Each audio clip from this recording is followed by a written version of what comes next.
mulai on fire bahwa dalam pelayanan kita akan memberikan sesuatu yang optimis, netral, fasilitatif, integritas, responsif, dan efektif.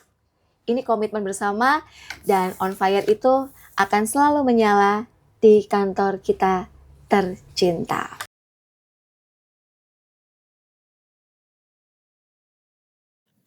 Sampai hari ini berada di posisi ini adalah memang karena doa ibu saya. Dalam tata kelola pemerintahan itu dia sudah dituntut menggunakan yang namanya teknologi. Karena kalau kita amati, masyarakat kita itu kan masih beragam karakternya, kondisinya. Bahwasanya memang hari ini secara skill ya, hard skill dari ASN itu sendiri saya rasa sudah berangsur untuk direformasi.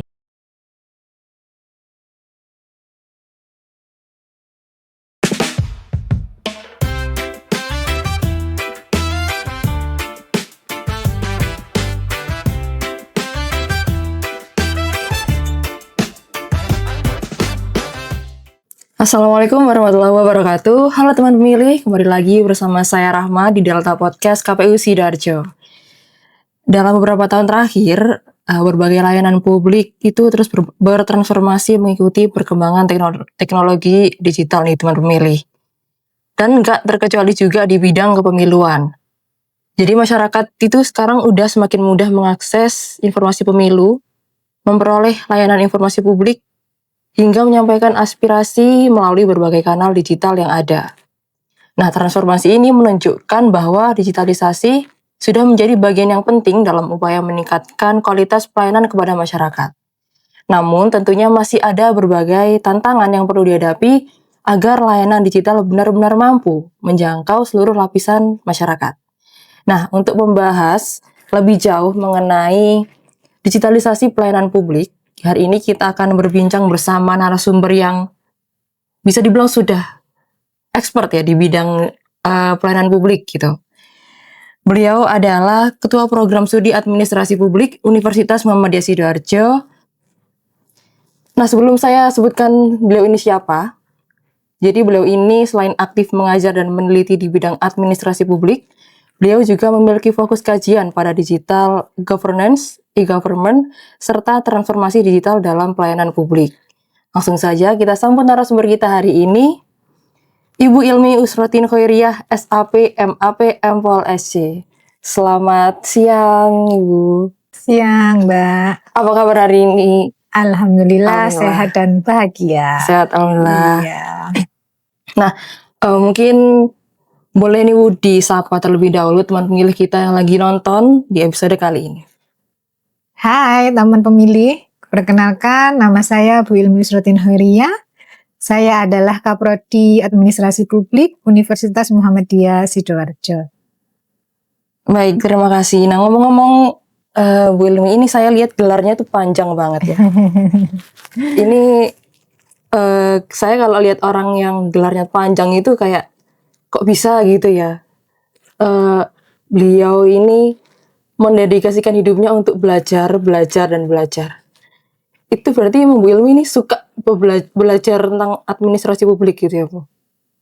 Kalau boleh saya cerita flashback sedikit ya, sebetulnya memang saya sampai hari ini berada di posisi ini adalah memang karena doa ibu saya.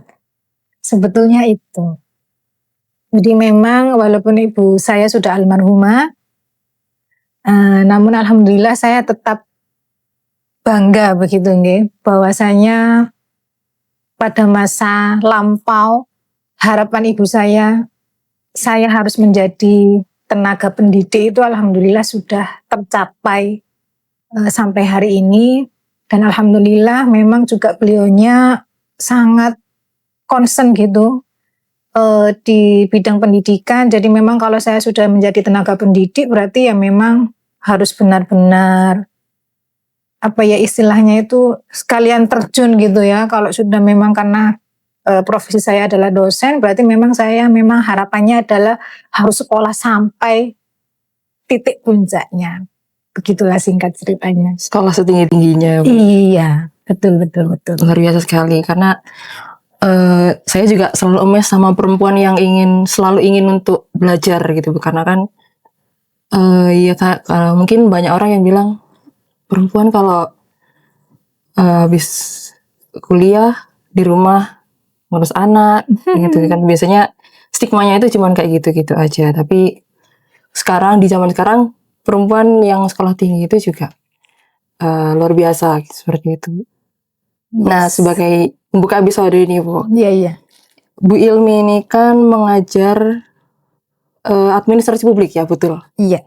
Betul. Nah, mungkin boleh dijelaskan secara sederhana nih, Bu, ke teman pemilih kita. Sebenarnya apa sih yang dimaksud dengan digitalisasi pelayanan publik? Karena kan kita akan membahas terkait digitalisasi pelayanan publik ya, Bu. Iya. Baik. Teman pemilih mungkin hari ini sudah tidak asing lagi kan dengan yang namanya e-government.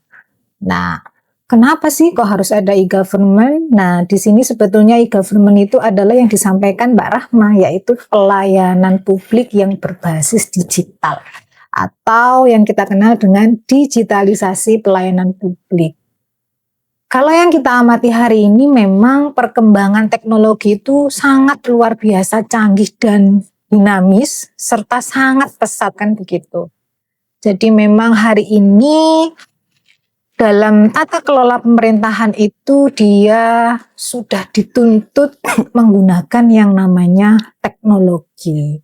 Jadi memang ada pergeseran paradigma di sini yang dulunya adalah bersifat manual, hari ini dia sudah mulai bergeser dengan yang namanya digitalisasi. Nah, mungkin singkatnya begitu Mbak Rahma. Oke, berarti kenapa digitalisasi pelayanan publik sendiri itu menjadi kebutuhan di era saat ini, Bu? Apakah memang ya harus mengikuti perkembangan zaman yang sekarang ini sudah semakin digital seperti itu ya? Betul Mbak Rahma. Jadi memang mau tidak mau pemerintah pun itu dipaksa, siap tidak siap, mau tidak mau, mampu tidak mampu, ya harus berubah, harus bergeser paradigmanya. Salah satunya adalah menggunakan teknologi. Karena memang kalau kita melihat bersama hari ini kan kebutuhan masyarakat itu juga semakin kompleks kan gitu. Anak sekarang mah maunya yang cepat, yang praktis, yang mudah, sat-set buat-buat kan gitu ya. Kita layah-layah di rumah, makanan kalau dulu kita masih harus jalan ke depan, kalau hari ini tinggal klik ke food gitu ya, sudah sampai di depan rumah. Jadi memang sebetulnya ya perkembangan dari teknologi ini sendiri memang juga akhirnya berimplikasi terhadap kebutuhan dari masyarakat itu sendiri. Kemudian kalau kita lihat dari sisi birokrasi kita, itu memang kita juga dituntut yang namanya melakukan reformasi kan gitu nggih. Perubahan di mana memang secara skill dan kompetensi aparatur itu juga dituntut untuk upgrade kan gitu, upgrade kompetensi, kemudian upgrade skillnya kan begitu. Nah, salah satunya dengan menggunakan tools yaitu dengan teknologi itu sendiri. Sebetulnya itu. Kemudian kalau saya juga boleh mengkritisi, kenapa sih kita ini juga harus menggunakan digitalisasi yang juga menjadi sebuah kebutuhan adalah sebetulnya tidak hanya di internal Indonesia saja, Mbak. Karena e-government ini juga menjadi sebuah prestis nilai gitu ya. Yang kalau mungkin Mbak Rahma pernah dengar yang namanya indeks pengembangan e-government. Nah, itu kan memang juga dilaksanakan secara internasional. Nah, itu yang mau nggak mau juga menuntut Indonesia ya harus menggunakan yang namanya digitalisasi supaya juga tidak ketinggalan dengan negara-negara yang ada di seluruh dunia ini. Gitu, Mbak. Oke. Terus kalau dari pandangan Ibu ini sebagai akademisi, Gimana tuh Bu perkembangan digitalisasi pelayanan publik di Indonesia saat ini? Oke. Jadi untuk perkembangan digitalisasi di Indonesia ini memang dia berjalan sangat dinamis ya menurut saya. Jadi memang karena tuntutan dari eksternal pun juga sangat cepat dan juga tumbuhnya sangat drastis, akhirnya mau tidak mau kita juga penyesuaiannya juga harus lebih responsif gitu.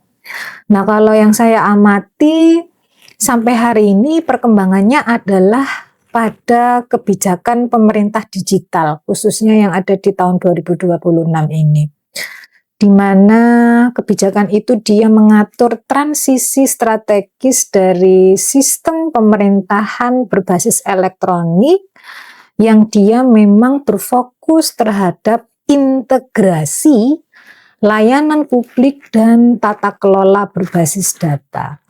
Yang mungkin memang sampai hari ini memang masih on the way, masih OTW ya kalau zamannya sekarang itu bahasanya anak-anak Gen Z itu masih OTW Bu, gitu kan katanya.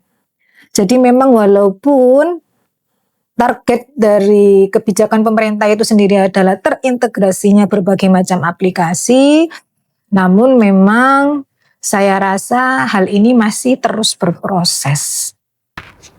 Jadi masih terus berproses ya Bu untuk saat ini. Betul.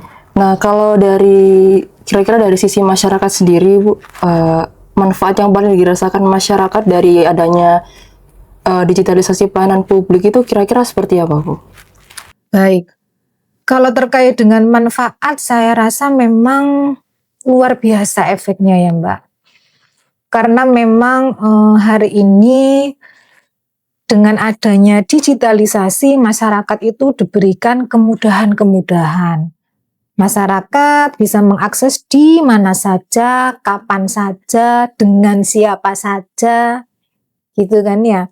Jadi memang tidak ada batasan waktu, batasan tempat dan lain sebagainya yang mungkin itu terjadi pada masa ketika kita menggunakan konvensional atau manual.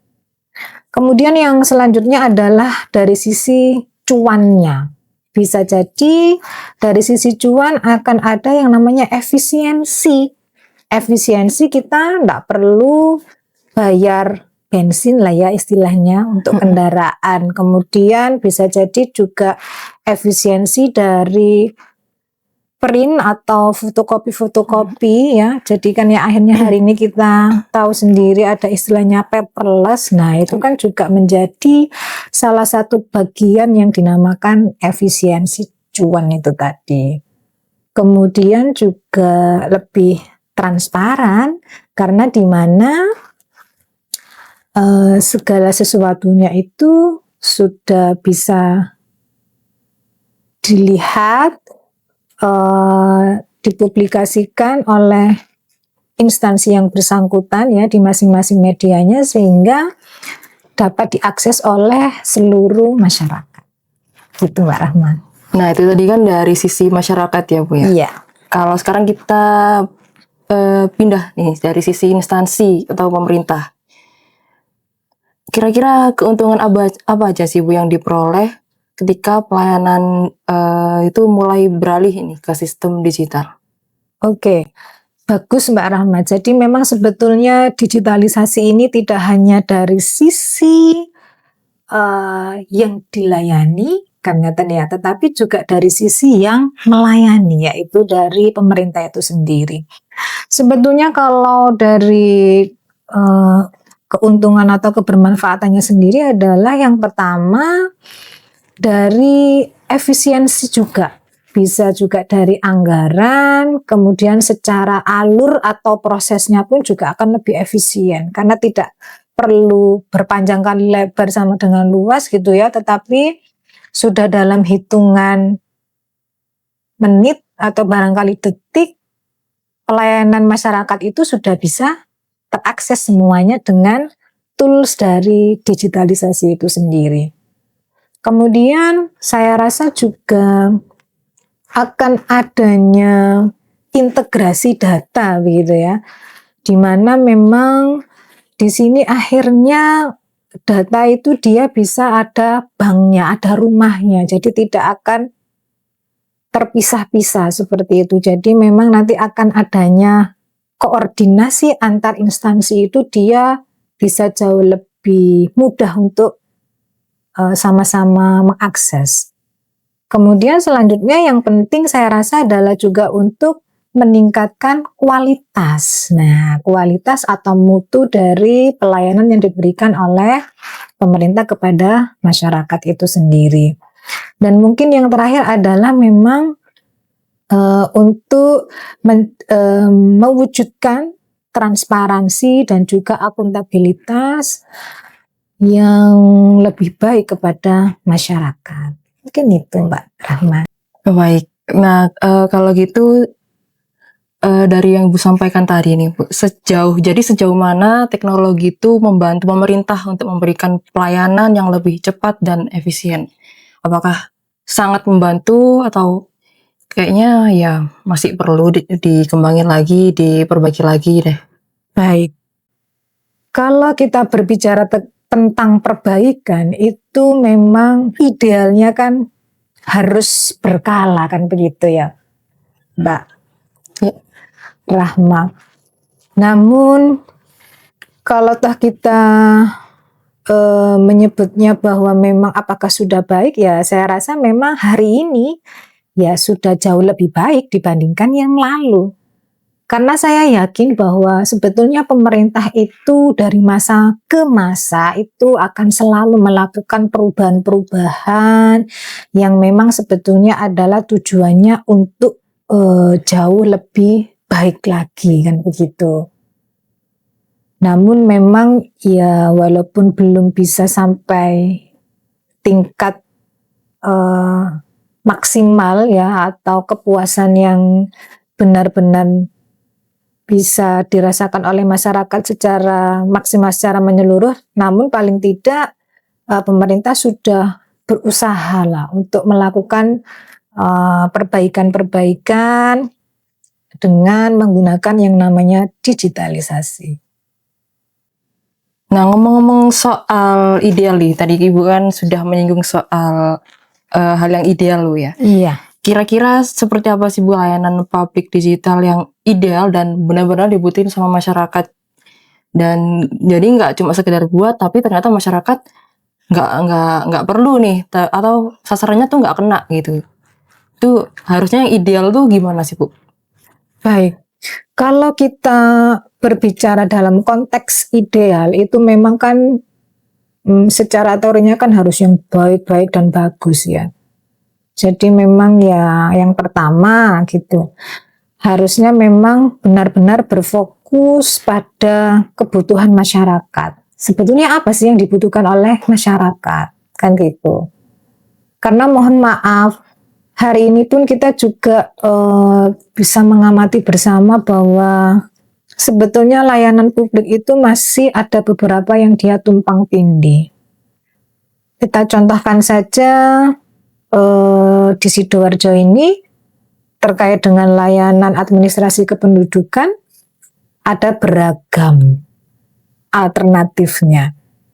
Kalau kita kembalikan terhadap kebijakan pemerintah digital di tahun 2026 ini yang dia fokusnya adalah pada integrasi. Nah, disinilah nanti memang pada tahun ini para stakeholder yang terlibat harus sama-sama duduk bersama, harus sama-sama mau untuk duduk bersama, sama-sama mau untuk berkomitmen dan berkoordinasi dengan baik supaya beberapa aplikasi yang dirasa memang dia banyak alternatifnya, padahal dia satu fungsi, nah ini bisa diintegrasikan menjadi satu, kan gitu ya Mbak. Iya. Kemudian yang selanjutnya adalah memang dari sisi yang ideal itu adalah aksesnya. Kalau yang saya rasakan memang dari akses ini kalau kita berbicara tentang digital, idealnya ya memang harus bisa diakses 24 jam. Karena kan pakai tools ya, yang dimana kan mesin itu ya apa ada tutupnya. Karena kalau instansi pemerintahan pasti ada jam kerjanya ya kan. Tapi kalau yang namanya tools teknologi apa ada jam kerjanya? Saya rasa ya enggak juga. Kemudian juga yang selanjutnya adalah saya rasa yang ideal itu harus inklusif. Inklusif ini adalah artinya dia itu bisa diakses oleh semua kalangan, termasuk daerah-daerah terpinggirkan, daerah terpencil yang memang di sana masih ada kesulitan dalam hal akses. Saya rasa ini juga perlu menjadi perhatian utama. Gitu Mbak Rahma. Jadi banyak ya Bu ya poin-poin yang harus dipenuhi supaya layanan itu bisa dibilang udah ideal nih buat masyarakat tuh ya. Kalau kita lihat saat ini kan Bu, instansi pemerintah itu udah kayaknya setiap instansi itu punya website atau aplikasi layanan sendiri gitu ya Bu. Nah, kira-kira faktor apa sih yang menentukan keberhasilan dari digitalisasi layanan publik yang masing-masing instansi itu berikan gitu? Oke. Kalau saya pikir adalah memang salah satu faktornya adalah keterlibatan masyarakat atau partisipasi masyarakat. Ada websitenya tapi tidak ada yang mengakses kan juga zonk akhirnya. Untuk apa website itu dibuatkan gitu? Apalagi sebetulnya tujuan utama dari website itu dibuat sendiri adalah untuk memberikan keterbukaan informasi publik gitu kan, untuk membuat masyarakat itu dia jauh lebih mudah untuk mengakses informasi dan lain sebagainya. Jadi memang menurut saya salah satu hal yang utama itu adalah adanya partisipasi dari masyarakat itu sendiri. Kemudian kalau sudah dari ada partisipasi, ya harus bergantian dong kan. Gantiannya gimana nih? Gantiannya ya dari pemberi layanan itu sendiri, bagaimana dia bisa merespon kan gitu. Apalagi dari beberapa website yang memang dia sudah menggunakan model two-way communication, di mana memang ada umpan balik yang memang harus diberikan oleh para pelayan dan yang dilayani. Jadi memang harus ada ya feedback lah ya, atau umpan balik dari yang melayani dan juga yang dilayani. Nah, ngomong-ngomong soal website nih Bu, KPU Sidoarjo nih kita juga punya website nih. Yes. Nah, izin tanya ya, mungkin Bu Ilmi udah pernah belum sih ngakses websitenya KPU Sidoarjo? Jujur baru akhir-akhir ini saja. Oh, kira-kira ini. Iya. Karena di sini ada admin website kita yang paling ganteng se-KPU Sidoarjo, Bu.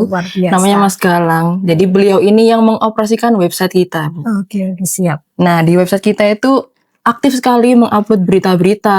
Nah, itu juga beliau yang menguploadnya. Kita apresiasi. Apresiasi tepuk tangan. Nah, dari berita-berita itu Bu, itu kan pastinya di capture atau didokumentasikan oleh seorang fotografer Bu ya. Betul. Nah, foto-foto yang sangat bagus di website kita atau di sosmed itu didokumentasikan oleh Mas Edwin. Nah, ini orangnya Bu, ganteng juga Bu ya. Ganteng juga ya, kita apresiasi Pak. Luar biasa.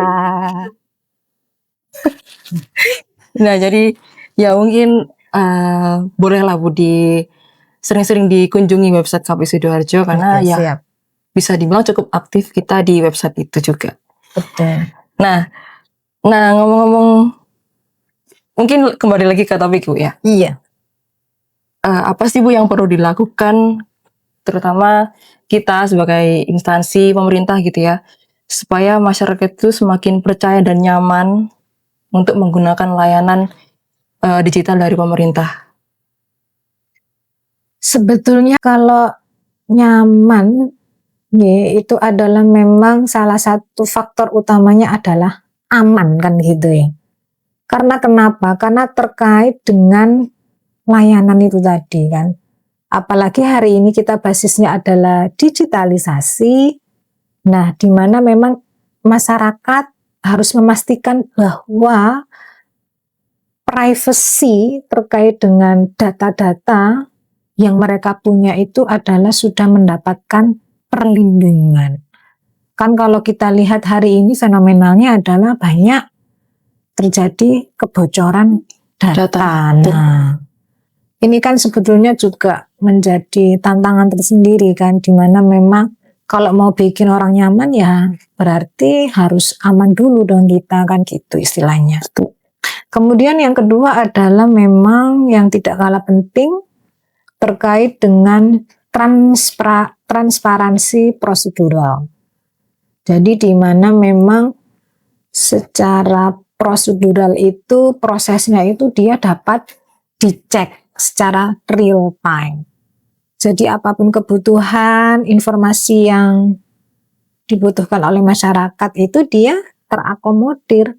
Yang tadi sudah disampaikan oleh Mbak Rahma adalah sudah ada nih Bu di web Bu, silakan Bu dikinceng dibuka. Nah, ini sebetulnya juga bisa menjadi salah satu bentuk dari yang namanya transparansi. Kemudian yang selanjutnya yang saya rasa juga penting itu adalah literasi digital. Yang memang hari ini juga menjadi salah satu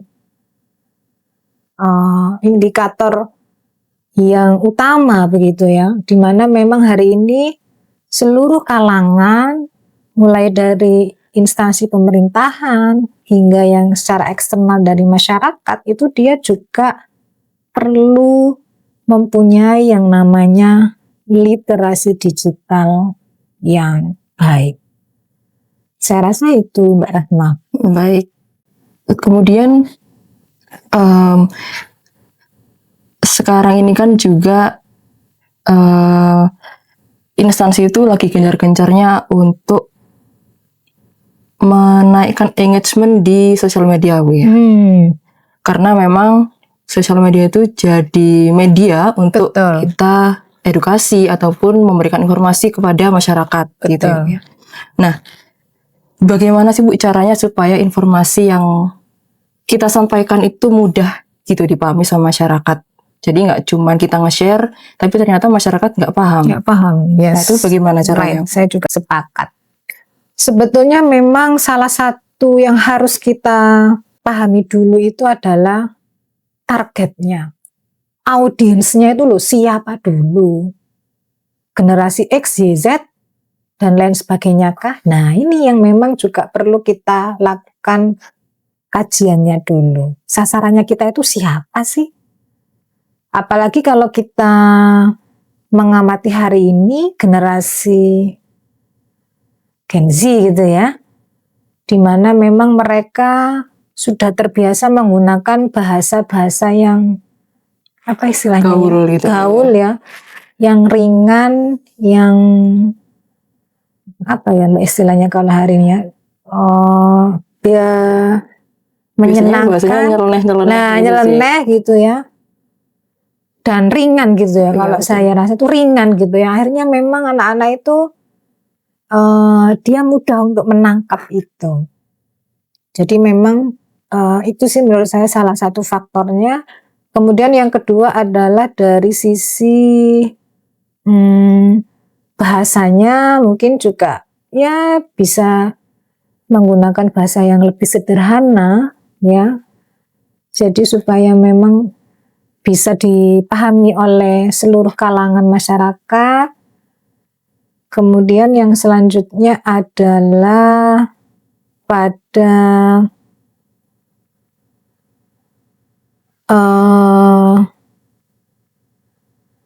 memberikan ruang interaksi di sana, di mana memang kita bisa memfasilitasi para masyarakat itu untuk bisa memberikan umpan balik. Jadi akhirnya kan ada hubungan timbal balik di sana. Jadi ada yang merespon, ada yang direspon. Jadi akhirnya nanti akan klop di sana. Gitu sih Mbak Rahma. Baik, kalau di dunia sosmed itu kan memang serba cepat Bu ya. Betul.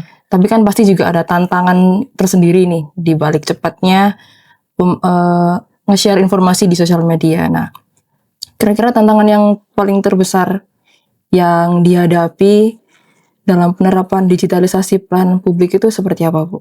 Baik.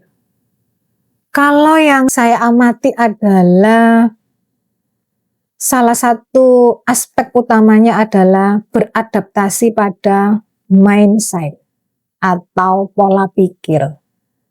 Karena beberapa penelitian yang juga saya baca, perubahan pada pola pikir ini kan juga tidak semudah membalikkan tangan, begitu ya. Karena memang yang namanya pola pikir itu kan memang sudah ada pembentukannya secara basic dari awal. Apalagi ketika teknologi masuk, otomatis kan dari mindsetnya pun juga akan bergeser. Yang dulunya semuanya dikerjakan oleh manusia, sekarang dia harus bergeser. Bisa dibantu oleh yang namanya teknologi itu sendiri. Kemudian yang kedua adalah saya rasa dari budaya kerja. Kenapa sih kok juga menjadi sebuah tantangan tersendiri? Karena untuk merubah yang namanya budaya, kebiasaan, itu juga ya tidak mudah, butuh proses. Yang dulunya memang kan masih step by step ya. Satu dulu, jalan dulu, dan seterusnya. Kalau hari ini nggak bisa ya. Sudah harus sat-set, buat-buat. Nah. Kemudian yang selanjutnya adalah kesenjangan pada literasi digital itu sendiri yang sudah saya sampaikan di awal-awal tadi, bahwa memang hari ini memang yang menjadi tren topiknya adalah terkait dengan literasi digital itu sendiri. Gitu Mbak Rahma. Jadi tantangannya ya literasi digital itu sendiri ya. Yes. Ya. Baik. Nah, kira-kira nih Bu, apakah dengan adanya digitalisasi pelayanan publik, apakah pelayanan tatap muka atau konvensional itu masih diperlukan Bu untuk saat ini? Oke. Kalau saya rasa masih, dan saya rasa harus, iya. Karena kalau kita amati, masyarakat kita itu kan masih beragam karakternya, kondisinya, dari segi budayanya, kondisi demografisnya, kan begitu. Jadi ada berbagai macam aspek yang memang juga masih harus mempertimbangkan, bahwa layanan konvensional itu juga harus tetap ada, supaya nanti dia bisa sama-sama mengimbangi untuk beberapa kalangan yang dia masih belum dapat mengakses secara keseluruhan, khususnya pada layanan yang berbasis digital. Jadi nantinya harapannya adalah masyarakat secara utuh ya, atau secara menyeluruh itu mendapatkan pelayanan yang excellent. Pelayanannya excellent ya. Yes. Nah mungkin boleh dinilai nih Bu. Tadi dari Ibu masuk dari depan sampai ke sini itu gimana nih Bu pelayanan yang kami berikan kepada Bu Ilmi? Mungkin boleh dikasih testimoni atau apakah ada yang harus diperbaiki seperti itu? Baik, kalau saya boleh men-spill ya, sebetulnya memang saya tadi sudah amazing gitu ya. Dari awal masuk itu saya sudah disambut oleh staff yang bertugas di sana. Kemudian dibukakan pintu, ditanya, diantar, sampai ketemu pada yang saya jadikan apa istilahnya itu di hari ini saya berkegiatan, istilahnya begitu. Jadi memang saya rasa sudah excellent itu tadi ya. Kenapa saya bisa menyimpulkan excellent? Karena memang mungkin layanan itu belum saya dapatkan pada masa yang lampau. Kenapa demikian? Karena saya mengamati betul bahwasanya memang hari ini secara skill ya, hard skill dari ASN itu sendiri saya rasa sudah berangsur untuk direformasi ya. Dirubah, diperbaiki secara berkala, secara berkelanjutan, sehingga saya rasa memang ya pelayanan yang diberikan itu dari hal yang paling remeh dan receh ya, ini menurut saya sih, itu sudah memperlihatkan bahwa di KPU Sidoarjo ini sudah luar biasa excellent. Jadi memang saya harapkan pelayanan itu bisa terus bertahan dan juga berkelanjutan mulai di lingkup yang paling rendah sampai di yang atas. Sehingga nantinya masyarakat bisa mendapatkan pelayanan yang excellent untuk semua kalangan tanpa terkecuali. Gitu Mbak Rahma. Baik, terima kasih Bu Ilmi. Mungkin bisa kita apresiasi dulu ya Bu ya terkait excellent tadinya. Terima kasih atas testimoninya nih Bu Ilmi. Nah, menutup perbincangan hari ini, kami mau mengucapkan terima kasih banyak kepada Bu Ilmi atas wawasan dan ilmu yang sangat luar biasa yang sudah dibagikan kepada kami hari ini. Nah, teman pemilih, dari perbincangan kita hari ini, kita dapat memahami bahwa digitalisasi bukan hanya tentang penggunaan teknologi, tapi juga tentang bagaimana menghadirkan pelayanan publik yang lebih mudah, cepat, transparan, dan mampu menjawab kebutuhan masyarakat.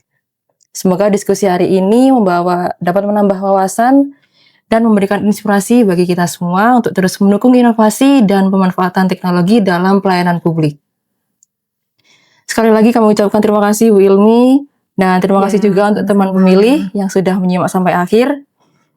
Jangan lupa follow sosmed resmi KPU Sidoarjo dan nantikan episode Delta Podcast berikutnya. Dan juga jangan lupa teman pemilih terus dukung kami dalam mewujudkan pelayanan yang berintegritas, profesional, dan terpercaya melalui pembangunan zona integritas untuk menuju wilayah bebas korupsi dengan tagline KPU Sidoarjo on fire. Saya Rahma pamit undur diri. KPU melayani. KPU Sidoarjo selalu di hati. KPU Sidoarjo on fire. Terima kasih. Wassalamualaikum warahmatullahi wabarakatuh.